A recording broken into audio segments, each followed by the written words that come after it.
So Kelli Copter quite literally dropped the bomb on Mr. Rinder. A very intriguing video was released by her. However, I want to note its virtues and flaws. And to be clear, I am not recording in the best optimal environment. I just saw the video.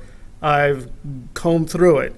It is a very sincere attempt to comb through some very difficult issues and problems. Let me catch people up to speed. Essentially what happened is Aaron Smith-Levin, who does Growing Up in Scientology, popular channel criticizing Scientology, was on the board of the Aftermath Foundation, but then he was kicked off for very deceptive and I think very problematic reasons. Mike Rinder, who headed this attempt to get rid of Aaron, has provided, I think, very weak reasons why they did that.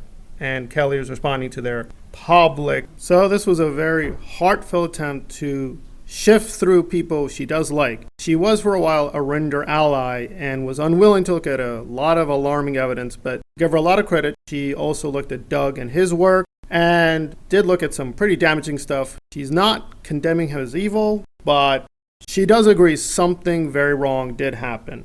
I do think it's a very fair analysis, but is it accurate analysis? So I have no issue with Kelli. I'm not trying to get into a fight with her. I'm disputing the fact. So as a documentary, it is very weak. But as a very subjective, emotive contribution, I think it's very valuable that even people who don't hate Mike Rinder do have a lot of questions, and they are recommending he leaves the Aftermath board.